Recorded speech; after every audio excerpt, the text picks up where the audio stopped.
Gloria a Dios. Bien, un día más y seguimos aprendiendo. No hay cuándo acabemos de aprender. Vamos a leer la Biblia en el libro de Lucas, capítulo 7. Hoy vamos a ver la historia del criado de un centurión. Vamos a ver el amor que le tenía este centurión a uno de los criados. Y cómo Jesús interviene en esta relación. Vamos a verlo. Vamos a leer la palabra de Dios en Lucas 7 con la bendición del Padre, del Hijo y del amado Espíritu Santo. Y el pueblo de Dios dijo: Amén. Después que hubo terminado todas sus palabras al pueblo, entró a Capernaum. Y el siervo de un centurión, a quien mucho amaba, o a quien quería mucho, estaba enfermo, a punto de morir. Cuando el centurión oyó hablar de Jesús, le envió unos ancianos de los judíos, rogándole que viniese y sanase a su siervo.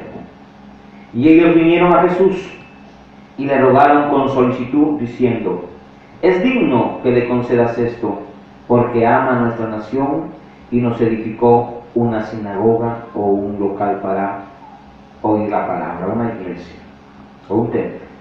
Y Jesús fue con ellos, pero cuando ya no estaba lejos,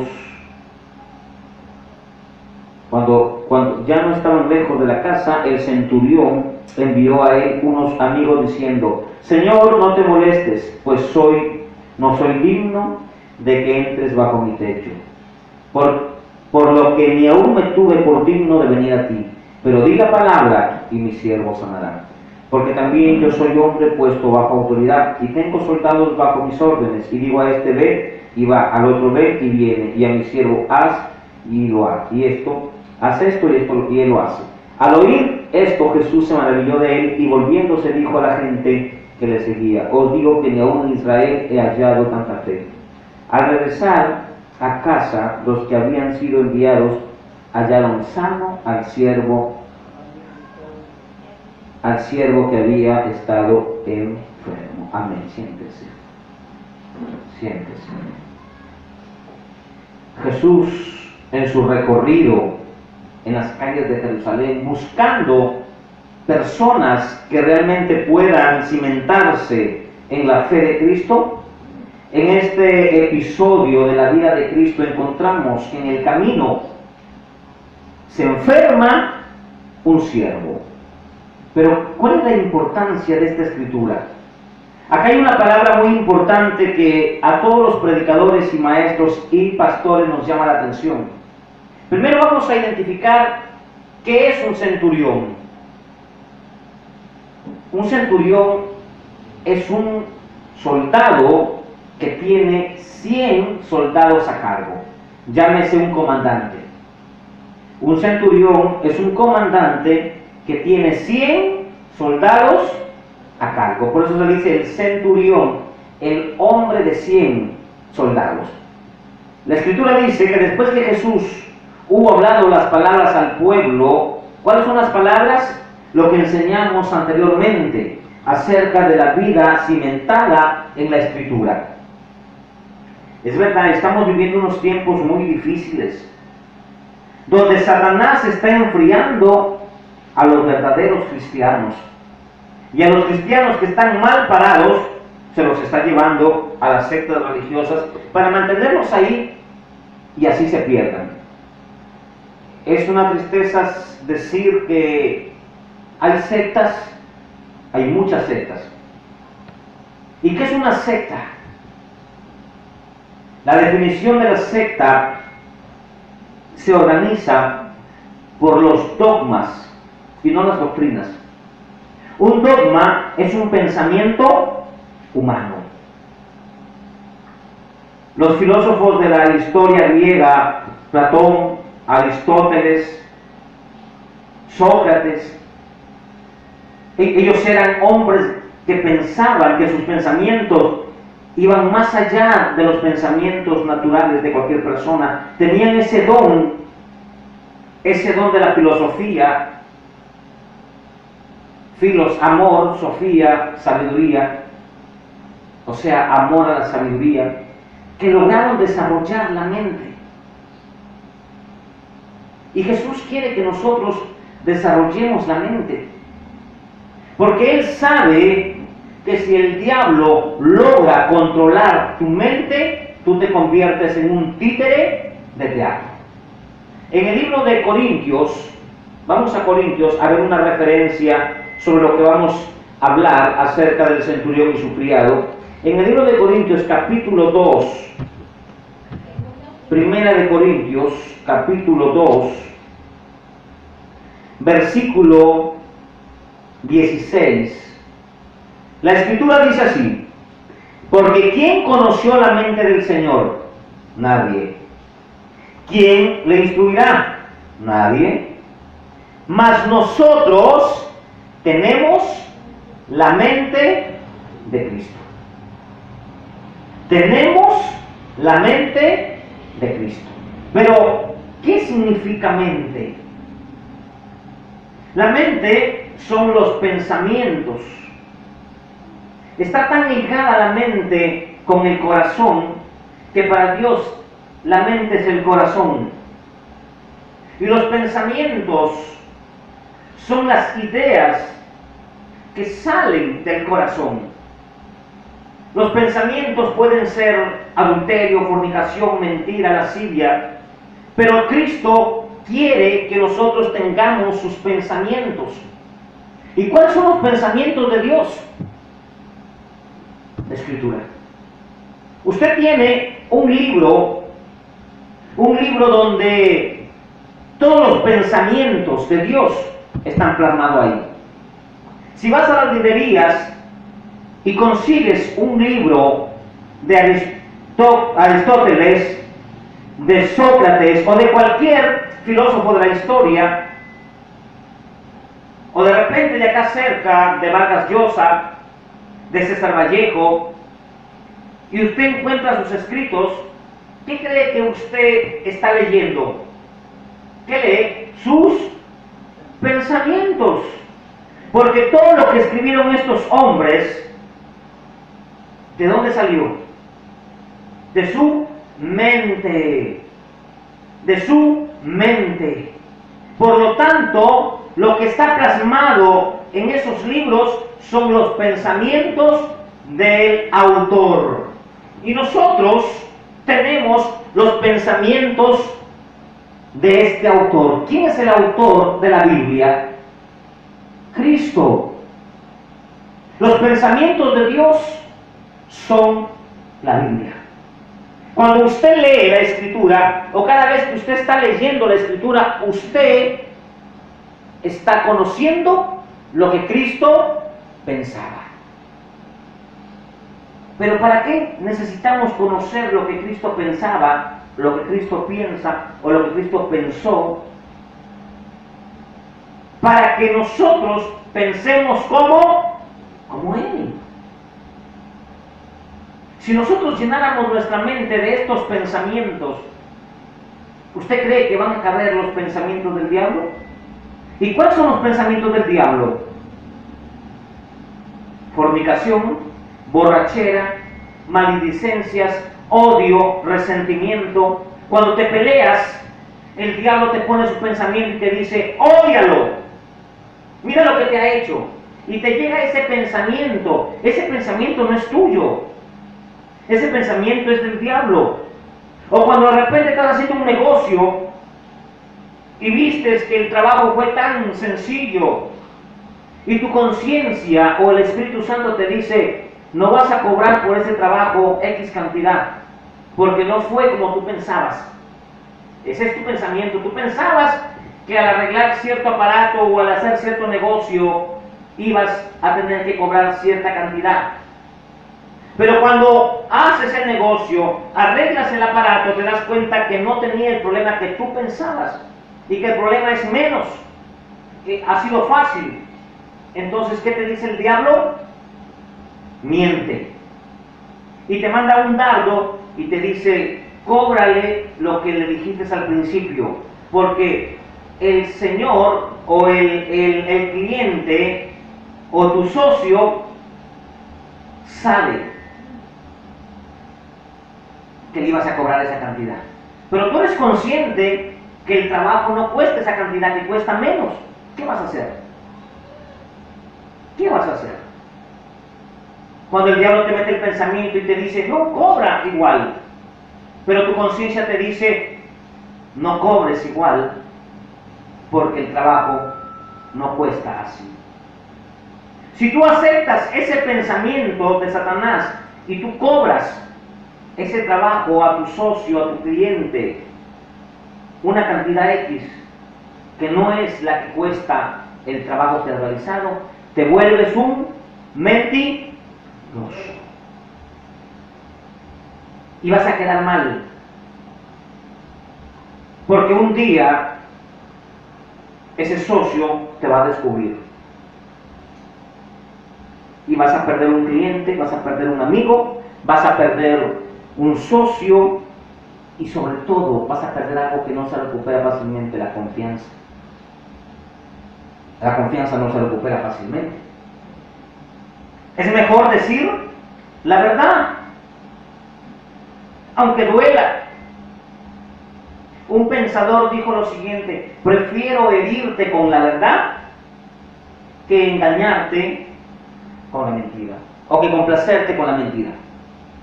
Pero a veces nosotros queremos oír palabras complacientes. Las iglesias hoy día se han convertido en iglesias al gusto del cliente.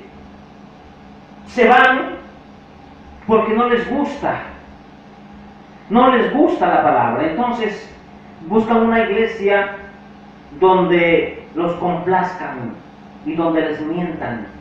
La mentira llega suave al corazón del hombre, pero el daño es inmenso.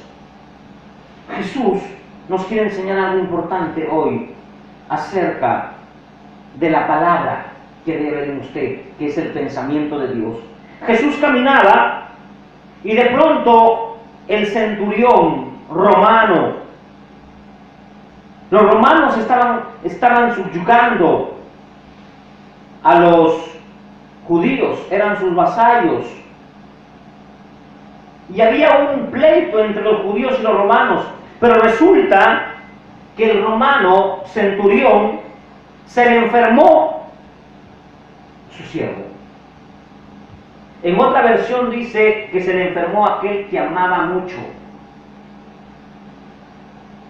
Y la iglesia homosexual en Estados Unidos tiene una Biblia rosada donde han tergiversado la escritura y dicen lo siguiente, ellos lo leen así: y se enfermó su praxis, o sea, su practicante sexual, se enfermó y lo amaba tanto que buscó a Jesús. Miren la distorsión de esta escritura. La iglesia homosexual en los Estados Unidos y en Brasil, dicen ellos que Jesús era homosexual, porque hay un discípulo que él amaba mucho, más que a otros, o sea que tenía su pareja. Miren la distorsión. Esta iglesia que ha aceptado en sus filas el homosexualismo y que se hace llamar entre comillas iglesia evangélica allá en los Estados Unidos, en Brasil, dicen que Noemí y Ruth, su nuera, eran lesbianas. Por eso que Ruth le dijo a Noemí: yo te seguiré donde tú vayas, yo viviré contigo, moriré contigo. Ellos dicen que eran lesbianas. Dicen que David y Jonathan, su amigo inseparable, eran homosexuales, porque David decía que amaba a Jonathan aún más que el amor de las mujeres. Ya ves, era gay, dicen ellos. Una serie así de cosas, como tergiversan la Biblia. Por eso es necesario que nosotros vayamos aprendiendo paso por paso la vida cristiana y cómo restaurar aquellos pensamientos que el mundo nos puso. Los pensamientos del mundo, ¿cuáles son? Vive la vida para que la vida no te viva. Gózate. Ese es el pensamiento del mundo. Anda, toma. De esta vida no hay otra. ¿Han escuchado ese pensamiento? De esta vida no hay otra. ¿Y quién puso ese pensamiento en la cabeza del ser humano? ¿Dios? El diablo. Para que el ser humano haga lo que bien le parezca. Pero el diablo sabe que sí hay otra vida después de esta. Es la eternidad en el cielo y en el infierno.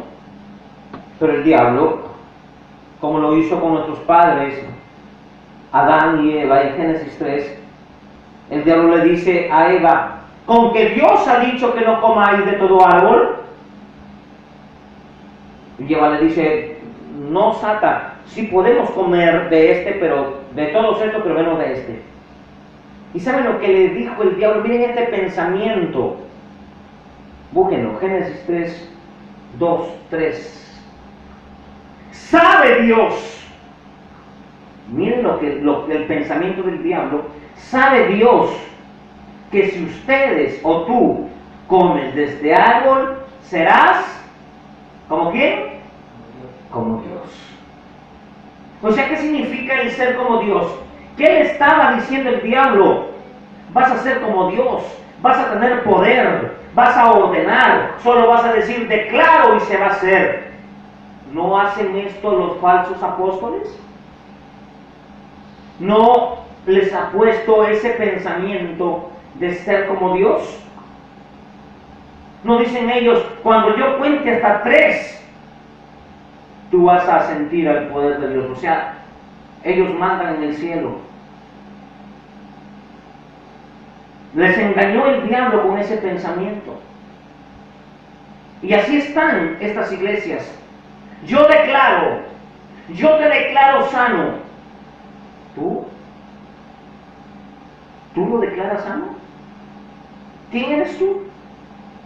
Si la Biblia dice, ¿en el nombre de quién? De Jesús. Pongáis la mano sobre los enfermos. Pero si usted va a una de estas iglesias, que espero nunca vaya para que no se confunda, pero estas iglesias no le piden ni siquiera permiso a Dios y dicen, yo declaro que tú vas a ser bendecido. Yo declaro que tú vas a tener un gran trabajo. Yo declaro, puro yo. Y Dios tiene que decir amén, amén, amén, amén. ¿Quién les dijo a ellos que podían ser como Dios? Tienen el mismo pensamiento de Satanás. ¿Quién quería ser como Dios en los cielos? ¿Y qué hizo Dios con Satanás cuando Satanás quiso ser como Dios? Lo arrojó y lo condenó al infierno y al lago de fuego, o al lago de fuego. ¿Qué va a hacer Dios con esa gente que quiere igualarse a Dios? Van a correr la misma suerte que Satanás. Entonces, cuando usted oiga a un predicador que diga, yo te declaro, o sea, en tu nombre, porque ese yo significa en mi nombre. Ese es un falso. Ese tiene espíritu de error. Ese tiene espíritu o pensamientos de ¿quién? De diablo. Porque la orden es, en el nombre de Jesús, echarán fuera demonios. A su nombre, gloria. Y este centurión, cuando oyó de Jesús hablar de él, envió a unos ancianos para que les lleven un mensaje a Jesús. Estos ancianos eran testigos del amor que tenía. Según la historia, dicen de que este centurión aparece en Hechos 10. Se llamó Cornelio. Era un hombre que amaba a la nación de Israel. Por eso nosotros tenemos que amar a Israel. ¿Qué le pasó a Hugo Chávez en el año 2012 o 2013, si no me falla la memoria? Había un conflicto en Palestina, Israel con Hamas, un grupo terrorista en un conflicto en la franja de Gaza. Las naciones comenzaron a apoyar a Israel, porque los que buscaban el pleito no eran los judíos, eran los terroristas. Y casi todas las naciones comenzaron a apoyar a Israel, excepto la Liga Árabe y algunos países europeos. Pero ¿qué pasó con Latinoamérica? El presidente Hugo Chávez reunió a los palestinos en el palacio, en Miraflores, en Caracas. Miraflores es la calle donde se ubica el palacio de gobierno, y Caracas, la capital de Venezuela. ¿Qué dijo Hugo Chávez? Maldigo al pueblo de Israel desde mis vísceras. ¿Y dónde le salió el cáncer? En las vísceras. Y se murió. Génesis 12:2, léalo ahí. Génesis 12:2 dice así: yo bendeciré a los que te bendijeran y maldeciré a los que te maldicen. Cuando nosotros no conocíamos a Dios, yo recuerdo que en los días de Semana Santa, en la noche, se oían sonidos de puerta. Toda la gente golpeaba las puertas o traían unas latas y las golpeaban. ¿Sí recuerdan eso? ¿Sí? ¿Sí recuerdan, hermano? ¿Saben lo que decían? Para que salgan los judíos. Así decían. Para que salgan los judíos. O sea, estaban diciendo que los demonios eran los judíos. Y por ignorancia, nosotros maldecíamos a los judíos, que son el pueblo de Israel. La palabra judío viene del nombre Judá. Y Jesucristo nació de la tribu de Judá. ¿Qué es Jesucristo? Es un judío. ¿Quién le puso ese pensamiento a nuestros padres, a nuestros abuelos, que para Semana Santa, al golpear la puerta durísimo, al tocar madera, salían los judíos? ¿Quién fue ese? El diablo. Pero como nosotros estamos conociendo que no debemos maldecir a los judíos, porque entonces nos viene maldición. Más bien debemos bendecirlos. Por eso nosotros oramos por los judíos, por el pueblo de Dios, a su nombre. Y entonces este centurión bendecía a los judíos. Les había hecho una sinagoga, dice la Escritura, les había edificado. Una sinagoga era un local, nosotros lo llamamos acá un templo, donde se predica la palabra, algo así. Y la sinagoga era algo así. Un lugar donde se reunían los judíos a oír la palabra de Dios, a orar y a alabar a Dios, porque el templo central o la matriz se encontraba en Jerusalén y muchos no podían viajar allá. Así que construían este tipo de iglesias o sinagogas en los pueblos o en los lugares aledaños donde la gente concurría. Y este centurión amaba a los judíos. Y en Hechos 10, miran, tanto fue el amor que tenía este centurión, que amaba a los judíos dando limosnas, construyendo templos, sacando de su bolsillo el dinero, el sustento de su casa, para construirle a los judíos que eran mal vistos, odiados, ninguneados. Pero ¿qué había visto el centurión? Que el Dios de Israel era verdadero. Y en Hechos 10 dice la Biblia que Dios mandó un ángel para que le hablase a este centurión llamado Cornelio, para que toda su casa sea salva el día en que usted vaya al cielo. Pregunte quién es Cornelio. Y pregúntele, ¿usted qué hacía por los judíos? Eso demuestra que no era un hombre agarrado. Dice que daba limosnas a los pobres. Veía a algún indigente, le daba. No era un egoísta, no era un tacaño, no era un miserable. Era un tipo que amaba. Y Dios le regaló la salvación a toda la familia, a toda la casa. Y de seguro al criado que se salvó de morir. Y dice la Biblia que cuando los ancianos llegaron, le dijeron: es justo que sanes a su siervo.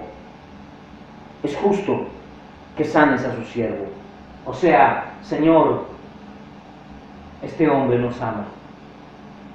A pesar que nosotros odiamos a Israel, pero este hombre nos ama. Sánale a su siervo. Mira la intercesión de los judíos ancianos hacia Dios. ¿Usted quiere ver milagros de Dios? ¿Usted quiere ver respuestas de Dios? Ahí está el secreto. Sea justo, para que Dios pueda mirar su oración como justa. Una oración justa es una oración respondida. Por eso dice la Biblia que la oración del justo puede mucho. Entonces tenemos que comenzar a ajustar nuestras oraciones. Si yo comienzo a pedir a Dios por comida, yo le digo: Señor, necesito que me proveas un trabajo porque necesitamos provisiones en la casa. Aparentemente la oración es buena porque ¿quién no pide comida? Bien. Pero si ajusta tu oración con tu condición, como este centurión, ¿qué hacías tú cuando tenías en abundancia? ¿Qué hacías? Aquí estamos recolectando víveres para los hermanos más pobres de la congregación. ¿Qué haces tú cuando vienes al culto? ¿Te acuerdas que tienes que traer un víver? ¿O dices: no me alcanza? Si no traes tú o no practicas el dar, tu oración no va a ser justa. Porque Dios va a decir: ¿para qué quieres que te dé? Si eres un egoísta. Mejor te mantengo con arroz con huevo, que ahí sí vas a la iglesia, antes que te haga un daño en darte en abundancia, y tu corazón, en lugar de ser dadivoso, tu corazón va a seguir siendo aún más egoísta. ¿Usted sabe que el egoísta, cuando más tiene, es más egoísta? Hay gente que dice: Señor, si tú me das 1.000.000 de soles, yo comienzo a dar. O hay gente que dice: Señor, el día en que yo tenga un buen trabajo, voy a diezmar. El día en que yo tenga esto, y le hacemos un montón de promesas a Dios. Y Dios se ríe en el cielo, dice: si en lo poco no eres fiel, ¿tú crees que en lo mucho lo serás? Esa es una farsa que nos engañamos nosotros. Pero el pensamiento te lo pone el diablo. No des, mira, ganas poco, 50 soles, 80 soles, 100 soles. Si das, no te va a alcanzar. De veras ser así. Más bien da cuando tengas en abundancia. Más bien dile a Dios que te dé más y más y más para que tú des. Dios jamás te dará.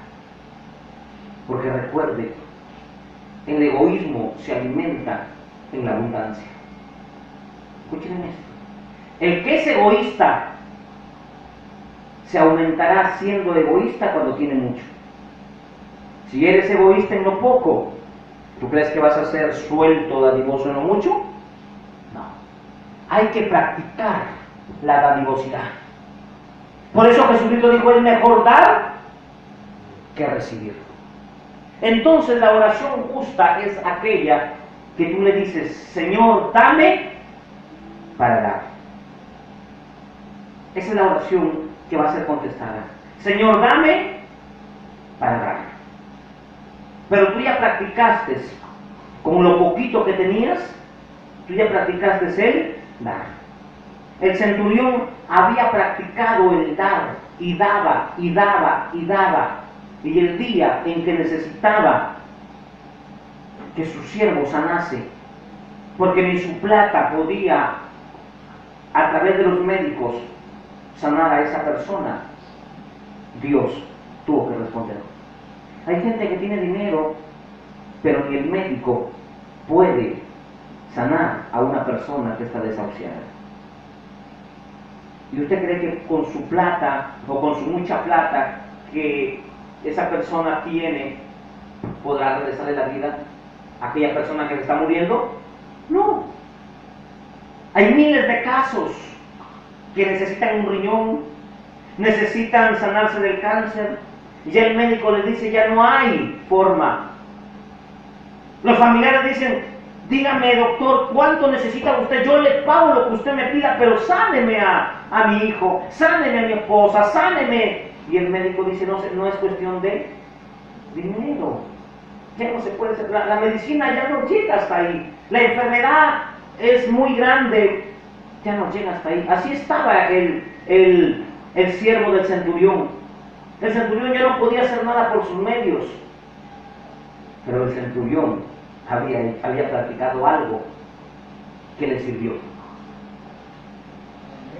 ¿Amén?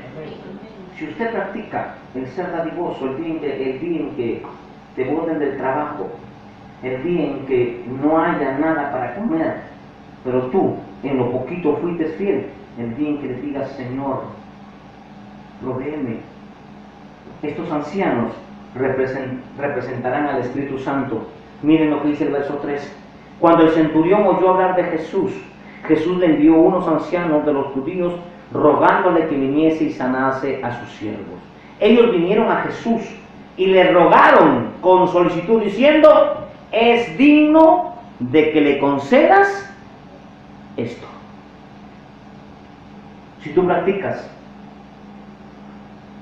la dadivosidad, la soltura, el dar, el día en que clames, el Espíritu Santo va a ir al cielo y le va a decir, es digno que le respondas. Porque mira, hizo una sinagoga, le dijo lo del centurión, mira, le da limosna a los pobres, no es egoísta.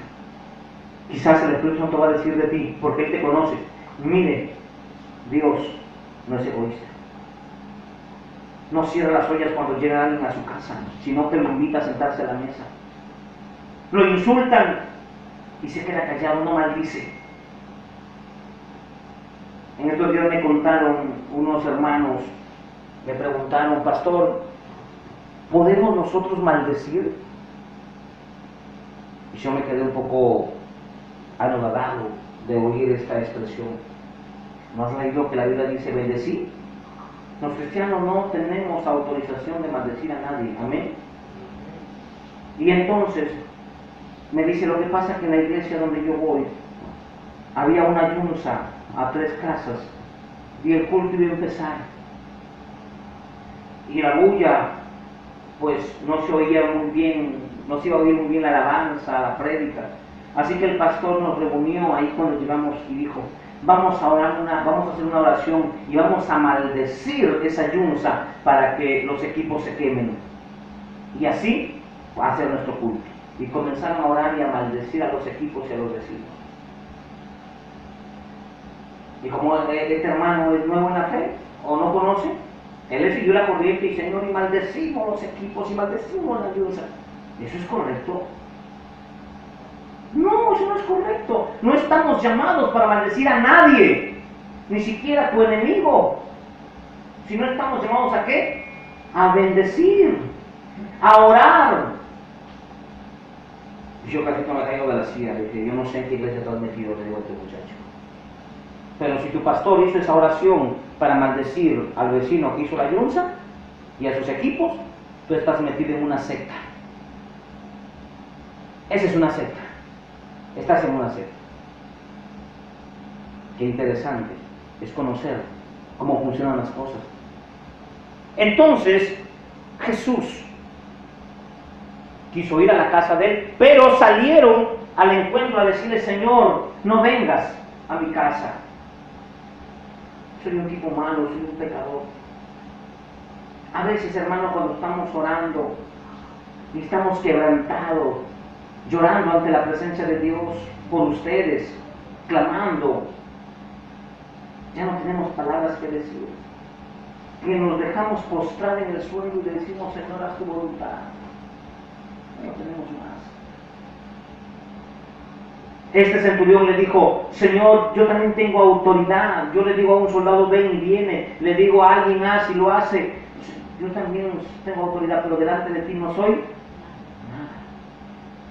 Miren hasta dónde este centurión, que tenía una posición en el ejército, que tenía prestigio, que era respetado, no le importó su prestigio, no le importó su nombre, que se humilló ante el mismo Dios de Israel un Dios odiado por los romanos, un Dios odiado y maldecido por los romanos. Este ciudadano romano le dijo a Jesús: yo no soy nada sin ti, Jesús, solo di la palabra y mi criado sanará. Di la palabra y mi siervo sanará. ¿Hasta dónde es la fe de este hombre? Imagínense, se nos enferma uno de ustedes y usted me llama por teléfono y tiene la fe: pastor, mi hijo se me enfermó, está mal. Y yo le digo: ahorita voy. Usted dice: amén, aquí lo esperamos, ¿verdad? Tu fe es corta. Pero si tú le dijeras al pastor: pastor, no venga, solo diga la palabra del Señor, solo ore desde ahí. Oyendo eso, Jesús, significa que tú confías en ¿quién? En Dios. Que tu confianza sobrepasa más allá de saber que tu pastor puede orar y puede activarse el don de sanidad y tu hijo puede ser sanado. Tú confías más que en un don, confías en Dios. Ese es un nivel de fe mayor. Es un nivel de fe que te lleva a tener una amistad con Dios. Que Jesús llegó a decir: ni en Israel he hallado tanta fe. Ni en la iglesia tal he hallado tanta fe como en este hombre centurión. ¿Quién no quería conocer a Jesús? Con todas las ganas de querer conocer a Jesús, este centurión dijo: yo no soy digno de que Jesucristo entrase en mi casa, porque Él es mi dueño. Y dice la historia bíblica que aquel siervo se sanó en la misma hora que Jesús dio la palabra, se sanó. Eso se llama fe. Eso se llama convicción en lo que tenemos, en lo que creemos. Por eso dice Hebreos 11: es pues la fe, la seguridad de lo que esperamos, y la convicción, o sea, la certeza. Convicción es certeza de lo que no vemos. ¿Qué no vemos? Sillas vacías. Pero yo no veo sillas vacías. Yo tengo la seguridad, la convicción y la certeza que voy a tener que traer más sillas del templo, o voy a tener que pedirles sillas a ustedes, porque esto no va a cambiar. Esa es la convicción. Y cuando Cristo ve esa convicción, dice: así será. Porque eso se llama fe. Y la fe mueve el corazón de Dios. El único medio que nos va a hacer aceptos ante Dios no es andar sin pintarse la cara, con falda larga como la hacen muchas personas, que sí, vamos a ponernos falda, vamos a ponernos vestidos bonitos, nos vamos a poner, pero no podemos nosotros atribuirle que porque la iglesia X o Y, ahí usan pura falda, no se pintan los labios, no se echan colonia, ya son agradables ante Dios. Lo único, hermanos, escuchen bien esto, cuando alguien le diga a usted: ¿por qué usted usa pantalón? Trata mal con Dios. Dígale: lo único que a mí me hace agradable con Dios es mi fe. No hay otra cosa. Ni porque usted se sepa 50,000 versículos bíblicos. Yo no soy agradable ante Dios porque soy pastor, no. No hay algo que usted tenga que Dios le agrade de usted. Nada, ni por más bonito, ni por más feo, ni por más grande, ni por más moreno, blanco, ni por más educado, ni por más bien hablado, por más que eres predicador, pastor, evangelista. No interesa lo que tú seas aquí en la tierra, o por más dones que tengas, no tienes nada ahí en tu vida que a Dios le agrade de ti. Solo la Hebreos 11:6 o 7 dice: pero sin fe es imposible agradar a Dios. No hay otra cosa. Cuando usted tiene estas doctrinas y viene por ahí alguien a quererlo humillar, a quererle decir: no, nosotros sí, mira cómo cómo las hermanas se visten, cómo los hermanos se visten, nosotros sí. Piensan que de esa manera le agradan a Dios. Y no tienen nada de fe. Pero cuando tú le dices, pero hermano, la Biblia dice, no, mi pastor me enseñó de tal, no tienen fe. No son agradables ante Dios. ¿Ustedes creen que cuando Jesucristo fue crucificado así como lo pinta Hollywood? ¿Con calzoncillo? No. Él estaba en la cruz sin calzoncillo. Los romanos no crucificaban con ropa. Hollywood nos vendió esa imagen. Jesucristo estaba desnudo, crucificado. Al costado habían dos calatos más. Uno a la derecha y el otro a la izquierda. ¿Con qué se tapaba su cosita el de la derecha y de la izquierda? Era una vergüenza terrible, ¿no es así? Por eso que la crucifixión era una vergüenza total. ¿A quién le agrada un calato? Nadie. Pero sin embargo, el de la derecha le dice, el de la izquierda comienza injuriado, a ver si eres hijo de Dios, bájate pues y nos salvas y te creeremos. ¿Tenía fe? No tenía fe, porque quería ver para creer. El de la derecha no le interesaba ver para creer. No. ¿Usted quiere ver cosas? Primero creer. Porque si quiere primero ver y después creer, jamás va a funcionar. Y el de la derecha le dice, Señor, cuando vengas en tu gloria, acuérdate de mí.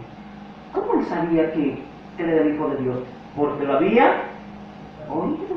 Él no había estado cuando hacían milagros, él estaba preso. Él solamente oía, hay un tal Jesús que hace esto, que es el Hijo de Dios, ha hecho esto. Y él comenzó a llenarse de qué? De fe.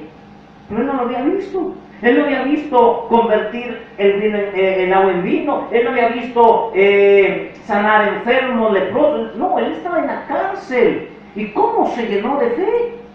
Los dos estaban en la cárcel.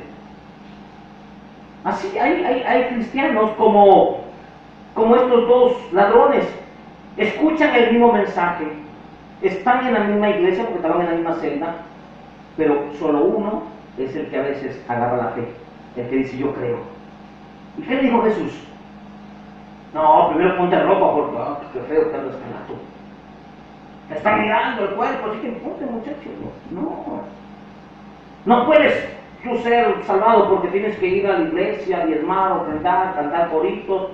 ¿Cuántos textos te saben? Ninguno. No. La fe de él lo llevó al cielo. Fue agradable ante Dios por la fe. Así que la enseñanza que le va a quedar en su corazón es: sin fe es imposible agradar a Dios. Póngase de pie, de un aplauso fortísimo. Amén.